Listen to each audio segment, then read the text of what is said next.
दोस्तों, किसी भी देश की पहचान जितनी वहाँ की संस्कृति पर आधारित होती है, उतनी ही वहाँ की भाषा पर भी। आज दुनिया में 195 देश हैं जहाँ की अपनी एक अलग भाषा है। किसी भी देश की भाषा वह होती है जो वहाँ की आम नागरिकों द्वारा बोली जाती है। कई विद्वानों जैसे प्लेटो, स्वीट, ब्लॉक ने भाषा पर अपने मत रखे हैं। भारत में बोली जाने वाली भाषाएं विभिन्न भाषा परिवार से संबंधित हैं, जिसमें से लगभग 78.05% भारतीयों द्वारा बोली जाने वाली इंडो यूरोपीय भाषाएं हैं तथा 19.64% द्रविड़ भाषाएं हैं। संविधान में भारत की कुछ भाषाओं को आधिकारिक भाषा का दर्जा दिया गया है। भारत की आधिकारिक भाषाएं और भारत की राष्ट्रीय भाषाएं कौन कौन सी है, आज हम आपको इसकी पूरी जानकारी देंगे।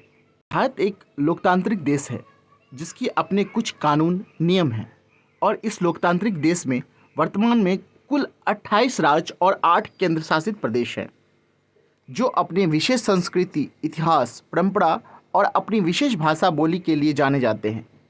लेकिन अनेक भाषाएं बोले जाने के कारण राष्ट्रीय भाषा कौन सी है, यह एक चर्चा का विषय काफ़ी समय से हो रहा है। भारत जैसे देश जो एकता में अनेकता का प्रतीक है, यहाँ कई तरह की भाषाएं बोली जाती हैं।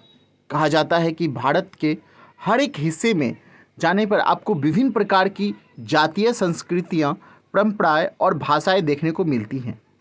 इसीलिए भारत में एक कहावत मशहूर है, कोस कोस पर पानी बदले, चार कोस पर वाणी। अब बात कर लेते हैं राष्ट्रीय भाषा क्या होती है। आपको बता दें कि भारत के संविधान के अनुसार भारत की कोई राष्ट्रीय भाषा नहीं है। भारत में हर क्षेत्र की अपनी बोली और भाषाएं हैं। हर राज्य की अपनी विशेष भाषा हैं जो वहाँ के नागरिकों द्वारा प्रयोग में लाई जाती हैं। राष्ट्रभाषा क्या होती है, यह समझना भी आपके लिए आवश्यक है। एक राष्ट्रीय भाषा वह भाषा है जो देश की बड़ी आबादी द्वारा ही नहीं, वहाँ के कानून, राजनीति, संस्कृति द्वारा भी प्रयोग में लाई जाती है। भारत जैसे देश में 600 भी अधिक भाषाओं का प्रयोग किया जाता है।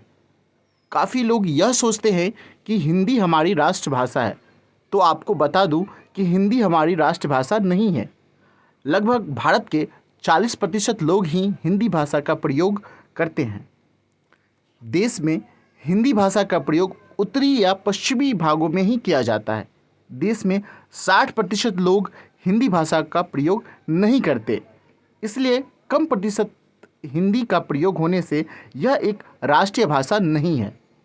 अब बात कर लेते हैं राष्ट्रीय भाषा और आधिकारिक भाषाओं में अंतर क्या है। राष्ट्रीय भाषा कोई ऐसी भाषा होती है जिसका प्रयोग पॉलिटिकल, कल्चरल और सोशल फंक्शन पर किया जाता है। आसान शब्दों में आप इसे ऐसे जान सकते हैं कि कोई भाषा राष्ट्रीय भाषा तब कहलाती है जब कोई भाषा विकसित होकर अपना महत्व प्राप्त करती है। ऐसी भाषा का प्रयोग पूरे राष्ट्र या अन्य भाषा क्षेत्रों में सार्वजनिक रूप से होने लगता है। आधिकारिक भाषा एक ऐसी भाषा होती है जो उन सरकारी व्यवसायों पर चलती है, जैसे सुप्रीम कोर्ट, संसद में उपयोग की जाती है। हिंदी जो कि देवनागरी लिपि में है और अंग्रेजी दोनों को ही आधिकारिक भाषा बनाया गया है। आर्टिकल 343 के अंतर्गत ऐसे सभी राज्यों में जहां हिंदी भाषा का अधिकतर प्रयोग किया जाता है, केंद्र सरकार द्वारा हिंदी भाषा को आधिकारिक भाषा के रूप में प्रयोग किया जाता है। ऐसे सभी राज्य जहां हिंदी भाषा का प्रयोग नहीं किया जाता, वहां पर अंग्रेजी भाषा का प्रयोग आधिकारिक भाषा के रूप में किया जाता है। संविधान की 8वीं अनुसूची में 22 भाषाएं ऐसी हैं जिन्हें आधिकारिक भाषाओं में शामिल किया गया है। भारत के संविधान द्वारा कुल 22 भाषाओं को मान्यता दी गई है। ये वीडियो कैसी लगी आप सभी को?